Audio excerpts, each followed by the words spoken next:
like lands in this matchup. Game 1, lands feels like a heavy favorite, and in post-board games, they feel like lands is a slight favorite. Right, so the big thing here, and it's possible that the Grixis Delver just had the play and then a chain of, say, Days into Wasteland, and if you just have that early pressure and you can disrupt the sort of setup from the lands deck, that's the way that you can end up pulling ahead. Yeah, and because once you get into sideboards, things like these 3 surgical extractions from Joshua Everly, those are live. Right, and you end up in spots where rather than when your Dark Depths get surgical extraction or your Thespian stages get surgical extraction, you end up where you have to sort of build a prison, and it almost feels like a house of cards where if one piece gets taken out, the rest of it doesn't matter because Delver can pressure you on that axis. All right, so going over where we're at. Casey Lancaster is at 9.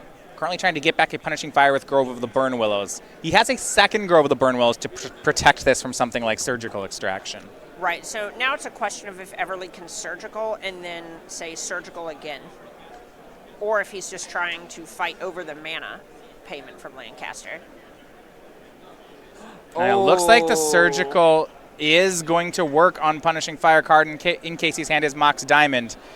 That's a big deal to get those out of the hand. Exactly. It took a second surgical extraction here. Yeah, double surgical.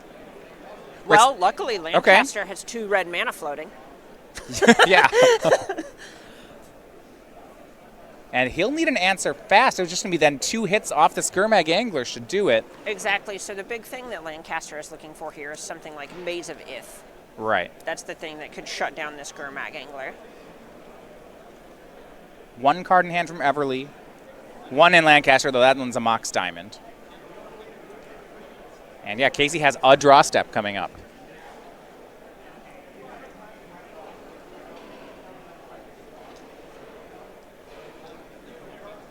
The weird shuffle there where you shuffle your own deck and after, you surgical someone, so then they shuffle your deck, then you shuffle your deck, then they get to cut it. Oh yeah, it's pass. Oh yeah, it's a team sport.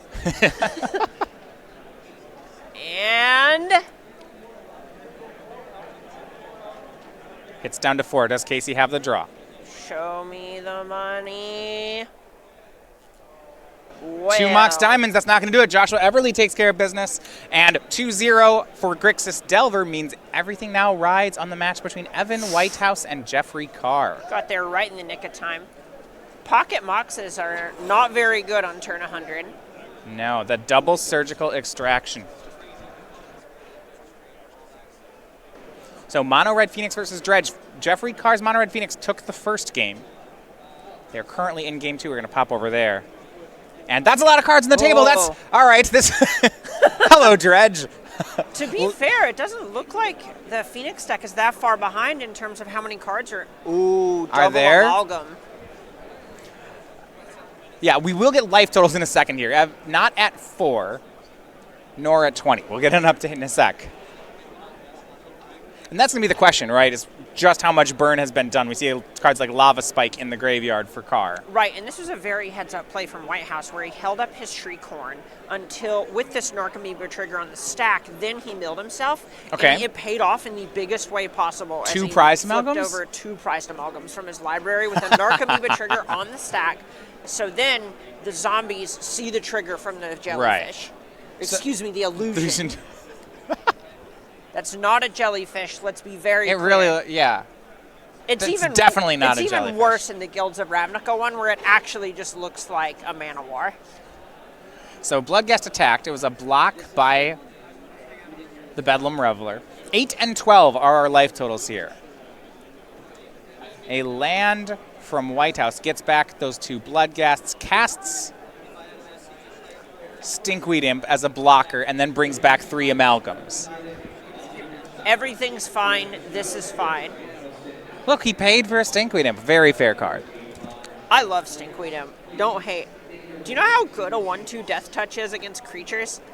Yeah, well, it's triggered Death Touch. Oh, that's true. That's very relevant. It also has to be combat damage. That's why it's not eroded to Death Touch. It does have to be combat damage, yeah, right? You couldn't put, say, a Thornbite staff on it and make it work. Ooh, that sounds good. You Flame Fusillade it. I know. That's why Stinkweed Imp doesn't see play in other decks. Arclight Phoenix, cast from hand for Carr. blocker style. Yeah, that's once you start doing that out of a mono red deck, that's not a good sign. Oh yeah, this is like when you would see someone block with a Dragon Lord Ashitai, and you're kind of going, ooh, this. Yeah. Yikes. Top 4 here, a Creeping Chill will drain Carr down to 9. Another Bloodghast in the art is Evan's Dredging Golgari Thug. This is kind of the point where Yeah. it's over. It's over. When you see this many cards in the graveyard and they're getting to untap with this much in play, you need to have like an Ensnaring Bridge or some lock piece, or you're dead. Wait, so Carr was down to 9. Evan shows a land out of hand, which means that Bloodghast he'd milled over will have haste. Just 2 blockers for the pair of 3/3s still means 9 damage comes through, and they do go to game 3. Right, and that was the spot where it looks like cards didn't have an adequate quantity of hate cards in order to stop what Whitehouse was doing. And if you don't have anything to stop Dredge will kill you. This is why Dredge is so good on the weekend. That is surprising, right? Normally against Dredge, if you're a mono red deck of any flavor and you get as many turns as we saw there, it's a good situation. Exactly. You know, there was a Bedlam Reveler in play from your spells deck. I brought it up when we first cut over to say this might be closer than we think, because looking over at the Mono Red Phoenix's graveyard, there were a solid 15 cards in the graveyard and a Bedlam Reveler. It's not as if Carr didn't get to play.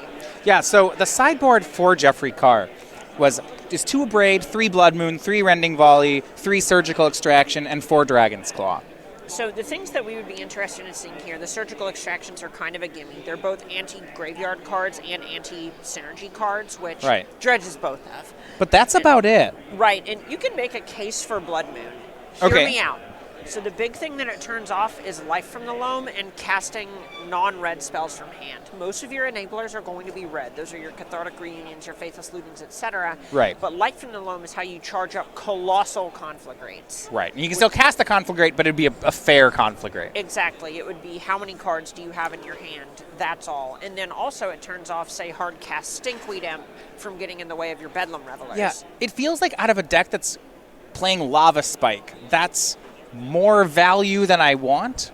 Yeah, it's a little bit tough, and it depends how long you're expecting to go in the game. Right, Lava Spike's kind of a statement of saying, I don't really want to play Magic after turn 5. Right, and so the problem you're going to run into here is both of these players are trying to be linear and aggressive, and it depends if they think they're trying to race, or if Carr is saying, maybe I need to slow down and be the control a little bit and apply pressure as I am disrupting what Whitehouse is doing. Yeah, this happens in combo mirrors a lot. You have to figure what the average speed is for both decks, and then, are you the faster deck? Exactly. This is why we see, say, Infect in Modern is so much stronger than a lot of the other combo decks, because it is both faster and disruptive.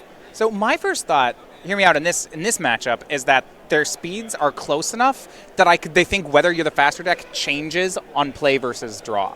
I think so. I wouldn't be surprised to see Carr perhaps Blood Moon on the draw, but not on the play. On the play, he could race. Sure, and that one's a little bit tough, where it feels very bad to have Blood Moons on the draw, specifically because you want them to stop Evan from casting spells. Right. And if Evan has that extra turn by virtue of being on the play to just go about his business, that could make things incredibly iffy. And Creeping Chill can just throw all racing situations out the window. Yeah, that's the card, which is the variable part when you talk about their racing speed. They seem to be pretty even here, but it's really going to hinge on how many Creeping Chills Evan manages to dredge over. Exactly. And again, this is something where I'm not necessarily saying that Blood Moon is something we definitely want to be bringing in the deck. Yeah, maybe, but that style of thought, right? The idea of if I can't race, I have to interact. Exactly. This is something that Ross Miriam, for example, different deck, similar style, is playing the Is It Phoenix deck. Right. And he's been bringing in Blood Moons in this matchup specifically because his plan is to try to slow down to about a turn 4, turn 5 deck, and Blood Moon is very good at buying you that 3rd and 4th turn. Yeah, that makes a lot of sense. Is It Phoenix is a bit slower, that's why you're playing the blue cards, but more interactive. You get things like Thing in the Ice. That's something where, yeah, if you can transform your Thing in the Ice, you're fine against Dredge. Exactly, and the big difference there is specifically just Thing in the Ice wanting to turn off Conflagrate from killing your threat and punching you. So there is a bit of a different dynamic there that could end up shifting Blood Moon to being better specifically in that matchup. It's just something that would not be particularly surprising if we saw Carr bring it in if he thought, say, his Lava Spikes, for example, were pretty weak against this deck because they aren't disrupting. Yeah. They line up poorly against Creeping Chill. Yeah, I'm looking at the cards in Carr's deck. I think they probably Gut Shot has to leave before Lava Spike. So in a certain sense, just because he's mono red, I don't know if he can get off the Lava Spike plan, right? There's just too many other things to board out first. Right, when you're playing a monocolor deck, your amount of sideboard strategies is limited. You just have cards of one color. Right. So it's possible they just end up in the deck because there are cards he wants to cut. Soulscar Mage to start the game from Carr, and here's 2 Lava Spikes, and the third Lava Spike is that sideways Soulscar Mage. Evan will go down to 11 and fetch down to 10. It's no Monastery Swift Spear, but it's doing honest work. This is one of the more honest starts, right? Soulscar Mage, spike, attack. That's basically a Soul Scarred and a Coddle, if you ask me.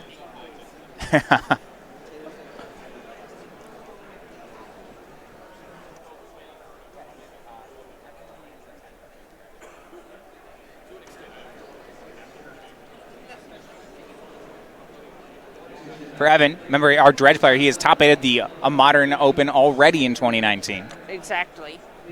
Also a finalist at our most recent Star City Games Invitational. Yeah, currently 19th place on the leaderboard. So a good weekend. I mean, in 10-1, it looks like he's having a great weekend. You figure that'll get him that second. I was going to say that will get him the second bye, but hold on here. So Life from the Loam for Evan Whitehouse is being hit by Surgical Extraction. And if you look at Evan's hand, it's a pretty big deal. His hand was Prized Amalgam, Leyline of the Void, Cathartic Reunion. He was really hoping to dredge these loams when Whitehouse cast Cathartic Reunion. Right, and this is the start that Whitehouse wants, but this is why we see these disruptive pieces as so effective against dredge. Right, so he discarded this loam to Cathartic Reunion and was hoping to dredge them with these draw steps, so now he's going to have to take 3 natural draws? Yeah, you really need... Whitehouse needs to find a dredger in these 3 draws, or his draw's just going to be too slow. Right, he has another reunion, so... Exactly. Having another Cathartic Reunion is going to get his wheels spinning pretty quickly, right? That's a card that has the potential to just flip over half your library out of nowhere. Right. In racing matchups, Cathartic Reunion is one of your best cards. Exactly, and it's a possibility where, say, he rips a Stinkweed up here, he could just flip over a Creeping Chill or 2 and be right back in it. But without that dredger, he's going to have a lot of trouble. And it looks like his draws were Shriekhorn, Narcomoeba, and one other card. I don't think he hit a dredger in them. No, that looked like a Prized Amalgam. Ooh, that's actually a Monastery Swift Spear. I love this card. So this one has haste. Monastery is the same card, but I like we did the same card. One has haste and one doesn't. Don't worry about it. Hey, the other one does -1 counter things. Do you know how good that is against Kitchen Finks? It'll be good against Kitchen Finks. So a Bolt sends Ian down to 7. The attack puts him down to 3. And even if he has the dredger, he needs to dredge over some Creeping Chills here. This has always been a Burn fan.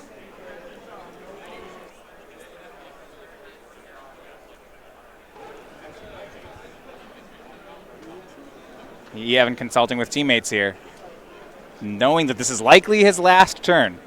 Yeah, there's a spot where sometimes you just have to try to get lucky in order to not die, and that's the kind of out that Evan's playing to. Yeah, I think, were we Shriekhorning just to see if we can find a chill?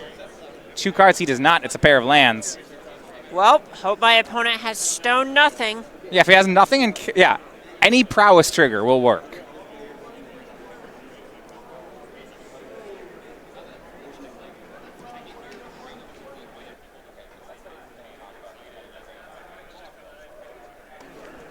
Faithless Looting from Evan. Oh my gosh, is that a Creeping Chill as the next card? Clearly the mistake was doing them in the wrong order. Oh my gosh, what a dagger. Whoa. Do you think maybe should have shocked for this Blood Crypt? And there's a bolt in Carr's hand. With that lightning bolt, I don't even know if it matters. That wins through a Creeping Chill. He would have to have 2 of them. That was an exceptional draw from Jeffrey Carr. Even looking outside of that disruptive piece, that was fast. So let's count, right?